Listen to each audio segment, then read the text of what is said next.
श्रीराम समर्थ. गोपाल कृष्ण भगवान की जय. आपण आवाहन करून सुद्धा यमुना नदी आपल्यापाशी आली नाही हे पाहून बलरामाने अत्यंत क्रोधाने आपल्या नांगराच्या टोकाने त्या यमुना नदीला आपल्याकडे खेचून घेतले.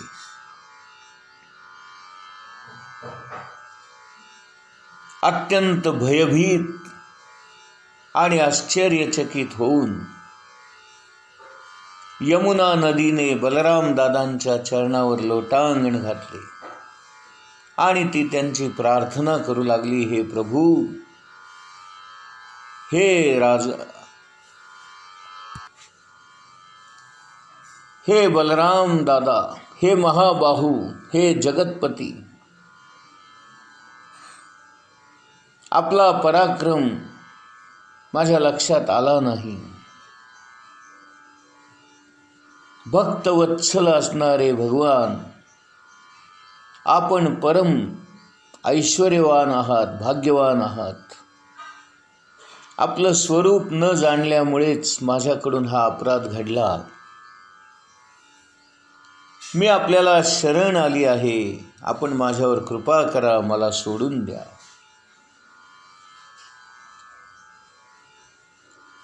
यमुना नदीने केलेली प्रार्थना ऐकून बलराम दादांनी तिला सोडून दिले आणि ज्याप्रमाणे एखादा गजराज आपल्या हत्तीणींबरोबर जलक्रीडा करतो, त्याप्रमाणे बलराम अनेक गोपींबरोबर जलक्रीडा करू लागले. यथेच्छ विहार करून झाल्यावर आणि सगळ्या गोपिका तृप्त झाल्यावर, त्यांच्या मनोकामना पूर्ण झाल्यावर ते सारे जण यमुना नदीच्या बाहेर आले. तेव्हा साक्षात लक्ष्मी देवीने बलरामांना निळी वस्त्रे आणि बहुमोल अलंकार, सोन्याचा सुंदर हार दिला. या साऱ्या गोष्टी परिधान केल्यानंतर बलराम अत्यंत सुंदर दिसू लागले. शुकाचार्य परीक्षित राजाला म्हणाले, हे राजन, आजही ही यमुना नदी बलरामांनी ओढून घेतल्यामुळे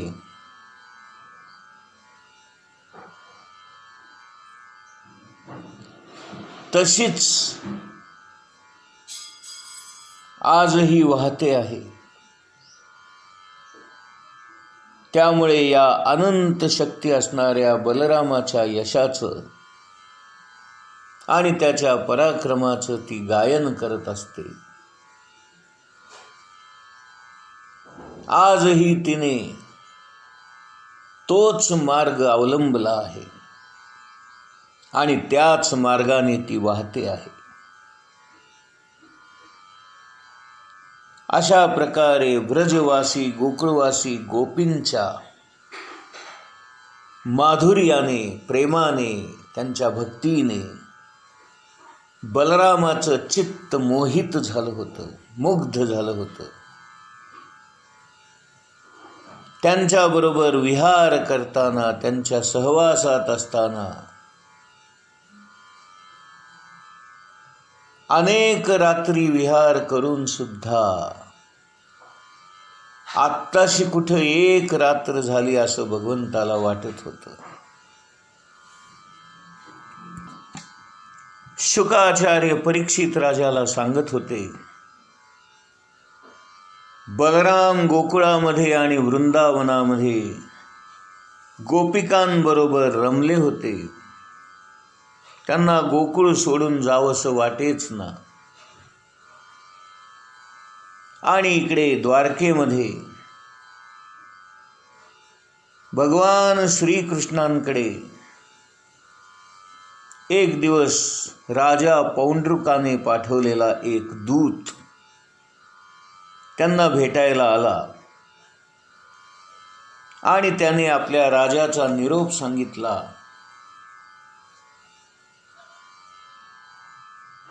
खरा भगवान वासुदेव मी आहे.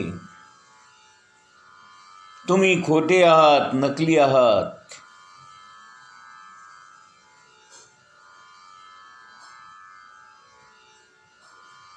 मीच एकमात्र वासुदेव आहे.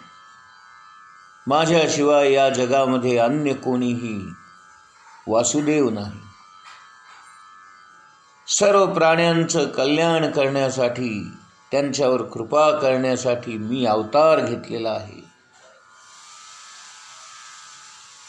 तू मात्र खोटेच वासुदेव हे नाव धारण करून सर्वांना फसवतो आहेस. हे मूर्ख यादवा, तू मला शरण ये, अन्यथा माझ्याबरोबर युद्ध करण्यासाठी तयार हो. मंद बुद्धी असणाऱ्या पौंड्रक राजाची ही मूर्खपणाची बडबड ऐकून भगवान श्रीकृष्ण, महाराज उग्रसेन आणि इतर यादव जोरजोराने हसू लागले. भगवान श्रीकृष्ण त्या दूताला म्हणाले, तू आपल्या राजाला जाऊन सांग, अरे मूर्खा, माझी शंख चक्र गदा पद्म ही सारी चिन्हे मी जर तुझ्यावर सोडली तर तुझी काय अवस्था होईल? तू राहशील का? असा निरोप तुझ्या राजाला सांग.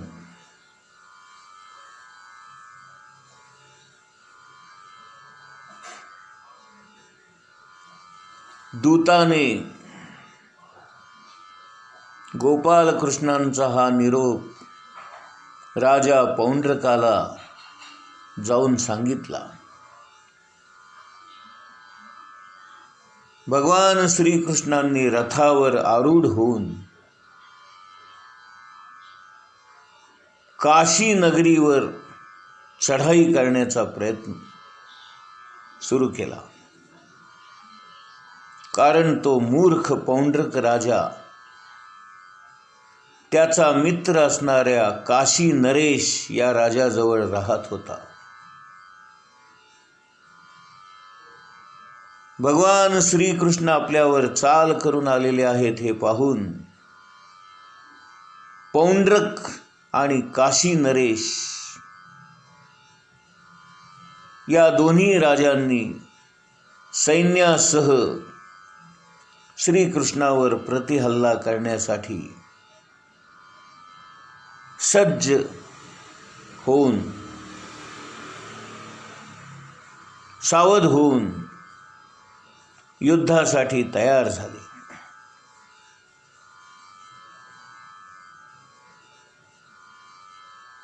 पौंड्रक राजाने भगवान श्रीकृष्णांप्रमाणेच शंख चक्र गदा पद्म, पाठीवर शारंग धनुष्य आणि छातीवर श्रीवत्स चिन्ह धारण केलं होतं. त्याने सुद्धा रेशमी पितांबर धारण केले होते आणि आपल्या रथावर गरुड चिन्ह लावून घेतलं होतं. डोक्यावर मुकुट आणि त्यावर मोरपीस पण लावलं होतं. कमरेला बासरी पण खोचली होती आणि कानामध्ये कुंडल पण घातली होती.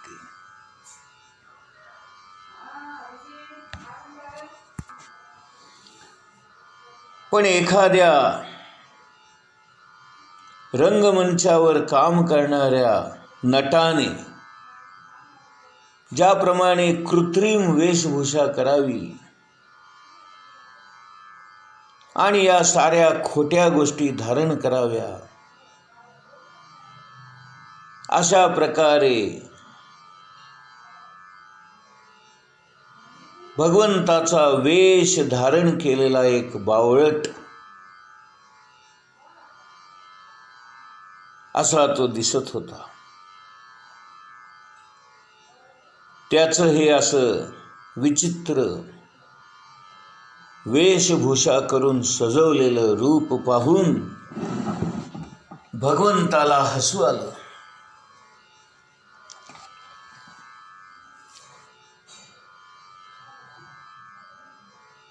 श्रीकृष्णाने त्याच्याकडे कुत्सित नजरेने पाहिलं. यावर त्या राजाने अनेक प्रकारची शस्त्र अस्त्र यांचा वार भगवंतावर केला. श्रीकृष्णाने त्या सर्व गोष्टी परतून लावल्या आणि आपल्या सुदर्शन चक्राने, आपल्या गदेने त्यांनी पौंड्रक आणि काशीराजाचे हत्ती, घोडे, रथ, पायदळ अशा सगळ्या चतुरंग सेनेला उद्ध्वस्त करून टाकले. भगवान श्रीकृष्ण पौंड्रक राजाला म्हणाले, तू जी मला चिन्ह सोडून द्यायला सांगितली होतीस तीच मी आता तुझ्यावर सोडलेली आहेत. ती खरी आहेत का खोटी आहेत याचा निर्णय तूच घे आता. असं म्हणून श्रीकृष्णाने आपल्या हातातली सारी चिन्ह, शंख, चक्र, गदा, पद्म आणि आपल्या शारंग धनुष्यातून अमोघ असे बाण या साऱ्या गोष्टींचा राजा पौंड्रक आणि काशी नरेश यांच्यावर वर्षाव केला.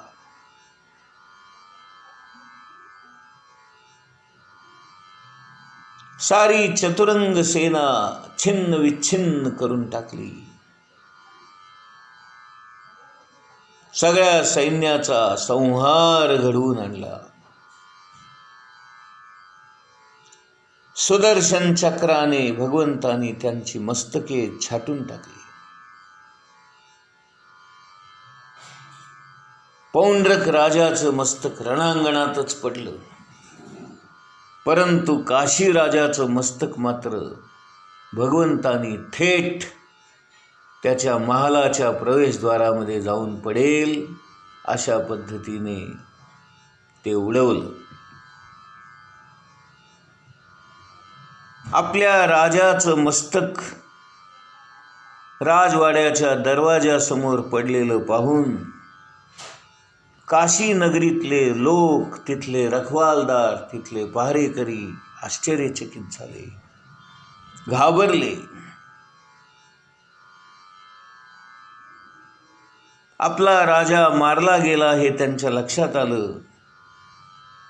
त्याने आत जाऊन राजांच्या सर्व महाराण्यांना हा निरोप दिला. काशी राजाच्या पत्नी, त्याच्या अनेक राण्या, त्याचे बांधव, त्याचे नातेवाईक सारेजण ते मस्तक पाहून रडू लागले, शोक करू लागले. आमचा नाथ, आमचा राजा आम्हाला सोडून गेला असा ते विलाप करू लागले. काशी नरेश याचा सुदक्षिण नावाचा एक पुत्र होता. त्याने मनोमन निश्चय केला की आपल्या पित्याचा वध करणाऱ्याचा मी निश्चितपणे वध करीन. त्यामुळेच मी माझ्या पितृ ऋणातून मुक्त होईन. असा निश्चय करून तो भगवान श्रीकृष्णाची प्रार्थना करण्यासाठी, त्याची आराधना करण्यासाठी काशी नगरीमध्ये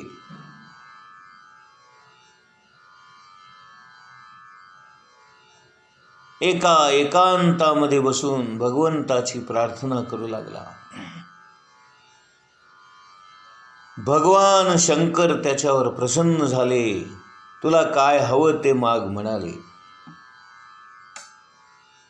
या सुदक्षणाने आपल्या पित्याचा वध करणाऱ्याला मी कसा ठार मारू हा उपाय सांगा असं विचारलं. यावर भगवान शंकर त्याला म्हणाले, तू ब्राह्मणांसह यज्ञ देवता असणाऱ्या ऋत्विज स्वरूप दक्षिणाग्नीची